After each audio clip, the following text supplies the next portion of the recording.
Hello, inner shifters. How you doing? Your host, Sophia here. All right, let's talk about one of the most powerful and efficient ways to support weight loss while waking your body all the way up. High-intensity interval training, or HIIT. I promise this is not going to be a lecture about treadmills or burpees. It's a real human conversation about how this approach to movement can change your body, your brain, and your life in beautiful and empowering ways. So let's start here. What is HIIT really? It's short bursts of high energy movement like sprinting, jumping jacks, or mountain climbers, interwoven with rest or low intensity movement. Think 30 seconds of everything you've got followed by 60 seconds of catching your breath, and then you repeat. It sounds simple, and it is. But don't let that simplicity fool you. This is one of the most effective training styles, not just for burning fat, but for reshaping how your body works even after the workout ends. I had a friend, Mateo, who used to say, if I'm not working out for an hour, it doesn't count. He was married to that belief. But between work, family, and life, he could barely squeeze in 2 workouts a week. And it stressed him out. He felt like he was constantly falling behind. Until one day I asked him to try something different. Just 15 minutes of HIIT, 5 rounds of 30 seconds effort, 30 seconds rest, using body weight only. "Oh, that doesn't sound like enough," he said. 10 minutes in, he was drenched.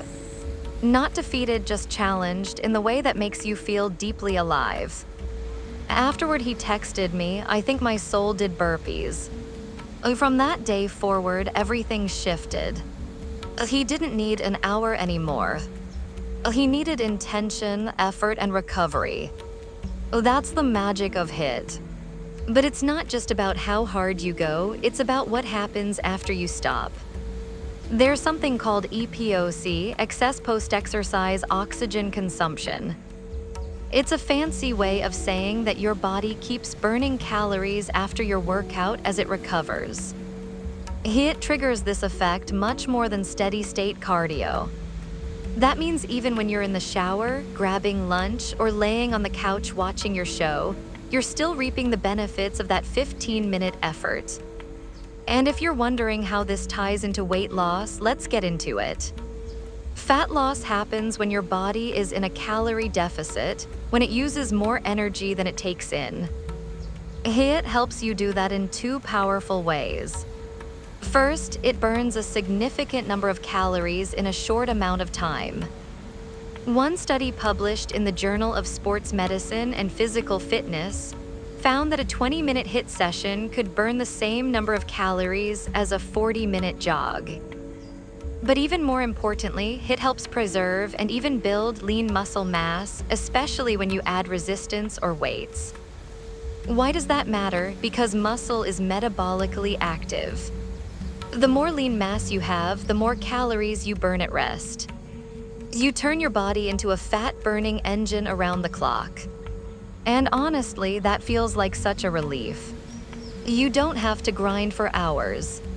You just need to move with purpose. Clara, another amazing friend of mine, struggled for years with motivation. She'd start a workout plan, go all in for 2 weeks, and then crash. Not because she didn't have the willpower, but because she was exhausted. Then she discovered HIIT, just 10 to 20 minutes a few times a week. She told me I didn't have to dread my workouts anymore. I actually looked forward to them because they felt doable. And afterward, I felt proud. And pride, that quiet, honest kind of pride, is a powerful fuel. When you know you've pushed past your comfort zone, even if just for 20 seconds at a time, something rewires inside you.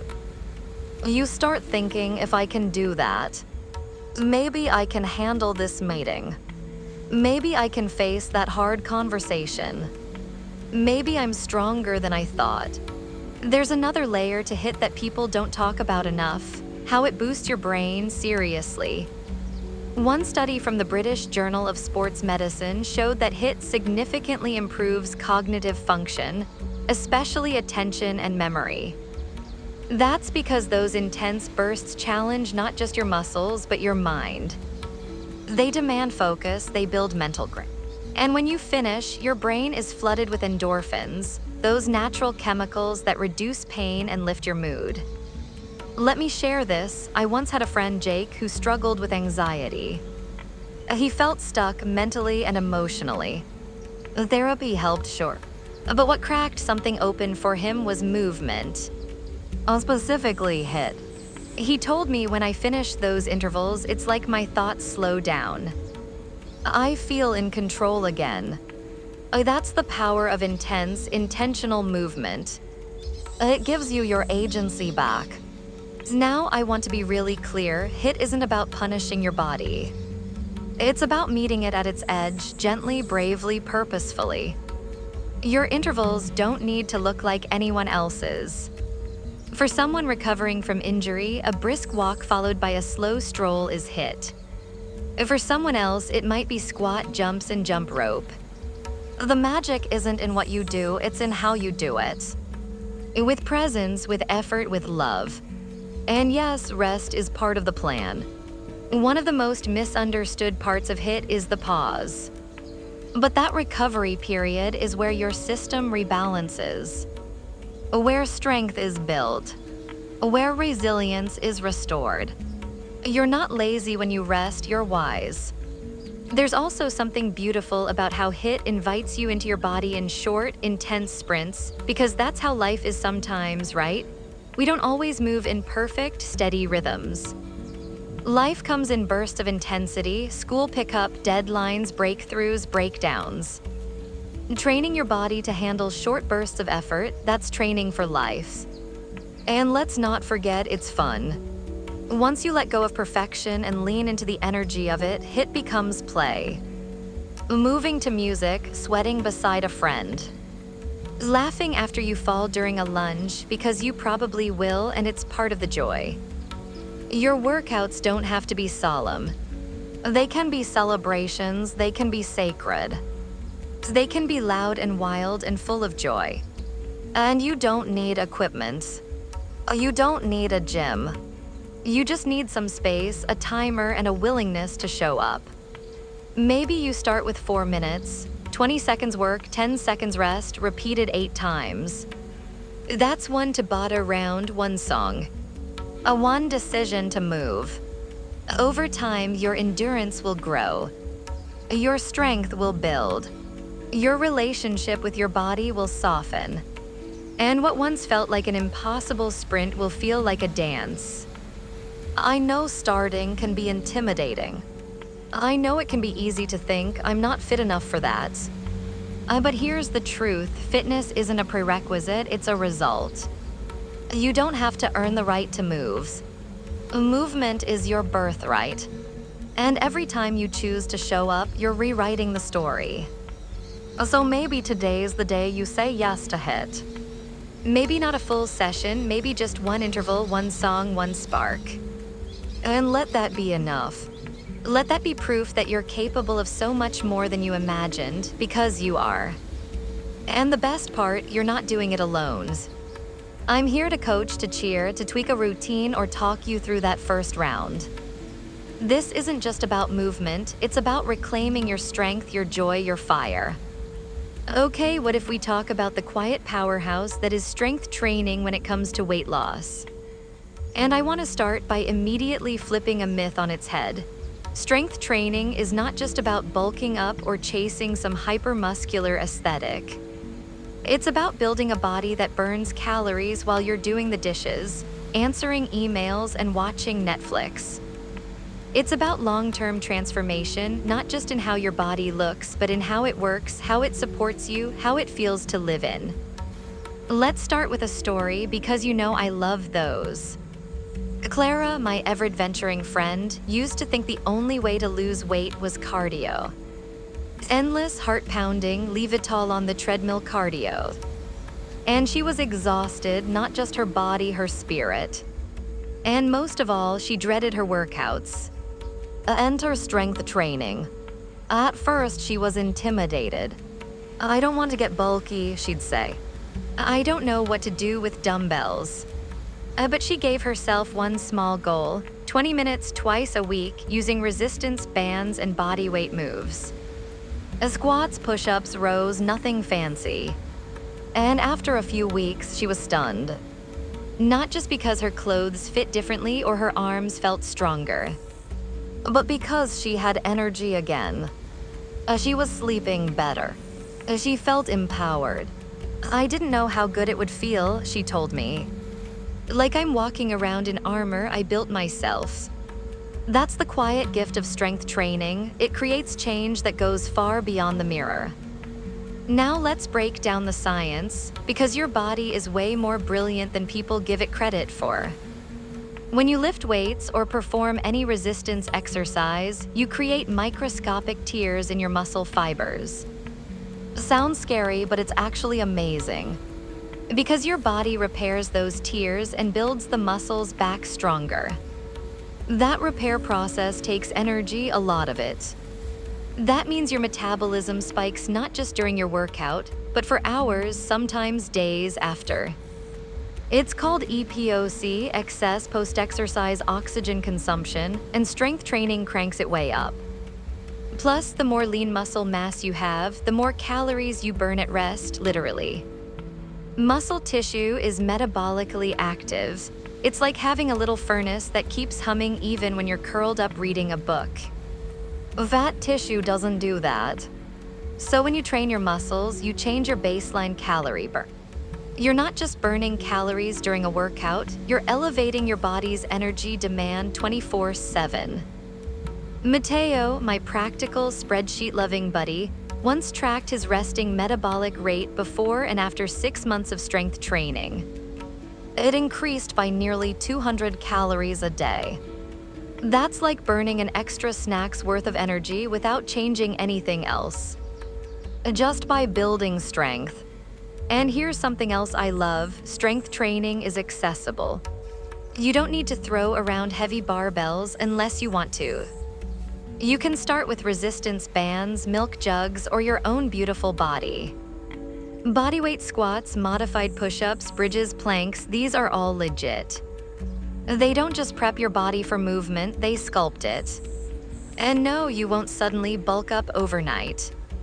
Building significant muscle mass requires very specific conditions: diet, training volume, genetics. Most people, especially women, find that lifting weights tones, tightens, and enhances definition, not the other way around. Let's not forget the mood magic either. Strength training releases endorphins, those glorious feel-good hormones. It boosts serotonin and dopamine. A study in the Journal of Psychiatric Research found that resistance training significantly reduced symptoms of depression, especially when done regularly. There's power in seeing yourself lift more than you could last week. In holding a plank for 10 seconds longer. In doing one more rep because your body can. You start to see yourself differently. Not just smaller, stronger, more capable. And don't even get me started on the posture, bone density, balance, and injury prevention perks. Strength training literally helps you stand taller and age more gracefully. Your future self will thank you, especially when you're lifting your groceries with ease or hopping over puddles without fear of falling. So if you're feeling stuck on the weight loss path, or you've been grinding with cardio and seeing little return, try this. Pick 2 days a week. Focus on compound movements, ones that work multiple muscle groups. Think squats, rows, presses, deadlifts. And don't worry about perfection. Worry about form, about consistency, about showing up. Start small, start where you are, just start. Because every curl, every lunge, every push is a vote for the version of you who feels strong, steady, and self-trusting. This might just be the most underrated superhero of the whole crew, walking and power walking. It may not have the flash of a HIIT session or the gym floor energy of a weight workout, but what it lacks in drama, it makes up for in undeniable effectiveness, accessibility, and soul-level healing. If movement had a heartbeat, it would sound a lot like footsteps on pavement. Now listen, you don't need fancy gear, you don't need to know what you're doing. If you've got a pair of shoes and a patch of earth, even if it's a loop around your kitchen, you've got everything you need to start shifting your energy, your metabolism, and your mindset. That's the thing about walking, it meets you where you are. Let me tell you about Sophia. For years, she thought weight loss only happened through boot camps and punishment. She pushed herself hard, burned out often, and found herself stuck in that all-too-familiar on-again, off-again cycle. Then, after a minor injury, her doctor said she had to take it slow. So she walked just around the block at first, then down to the park. She walked while listening to music, to birds, to her breath. She wasn't chasing calories, she was chasing peace. But here's the twist: over time, she lost weight. More sustainably than ever. Her appetite evened out, her cravings softened, and her stress dropped dramatically. And it felt like my nervous system finally exhaled, she told me. That's the magic of walking. Because this isn't about burning the most calories in the least time. This is about consistency. About moving every day in a way that feels doable. Walking gets your heart rate up, strengthens your legs, boosts your metabolism, and because it's gentle, it doesn't spike your cortisol like extreme workouts can. Elevated cortisol, by the way, is linked to stubborn belly fat and slowed progress, so walking's steady pace, that's a gift. One meta-analysis published in Sports Medicine found that regular walking, especially at a brisk pace, significantly improved body composition and reduced waist circumference. Even without any other major lifestyle changes, just walking. And if you want to turn the dial up a notch, power walking. It's walking, but with purpose. Longer strides, arms pumping, breath steady, eyes focused. It burns more calories, strengthens your core, and improves cardiovascular health. Even alternating between regular and power walking in intervals can elevate your session into a fat-burning rhythm without feeling like a grind. Mateo, who used to hate working out, now walks 45 minutes every morning. It clears my head and moves the weight from my chest to my legs, he said. Poetic, right, but also practical. Because walking isn't just physical, it's emotional release. It's rhythm and clarity and movement all rolled into one.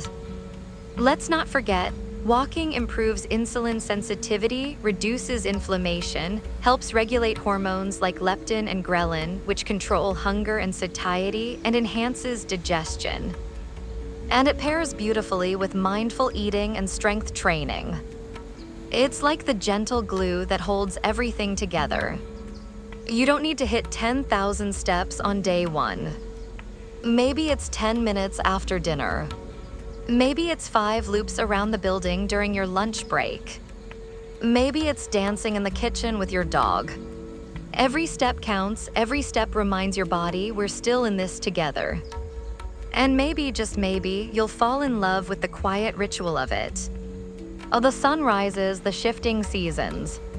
The conversations with yourself you can only hear on foot. That's the stuff no gym can give you. That's the kind of movement that loves you back. So lace up, step out, breathe deep. This path you're on, it's not about rushing. It's about walking yourself home one step at a time. Cycling is so much more than just exercise. It's freedom, it's rhythm, it's legs and lungs working together to carve out joy and health and fresh air. Whether it's on a quiet road with wind at your back or a sweaty indoor ride with music pulsing like a heartbeat, cycling for weight loss is powerful, sustainable, and honestly, kind of magical. I want to take you back for a moment. Picture Mateo, one of my favorite stories to tell. He hadn't touched a bike since his teenage years.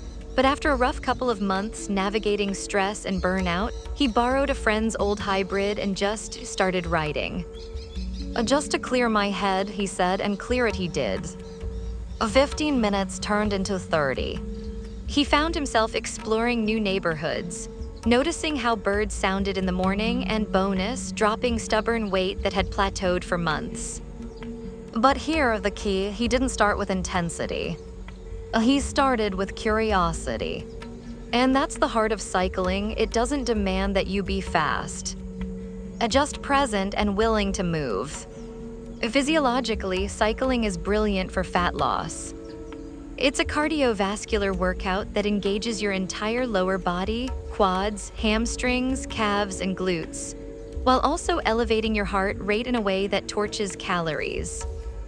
One study published in Obesity Reviews found that individuals who cycled regularly lost significantly more body fat and preserved more lean muscle mass than those who followed diet alone.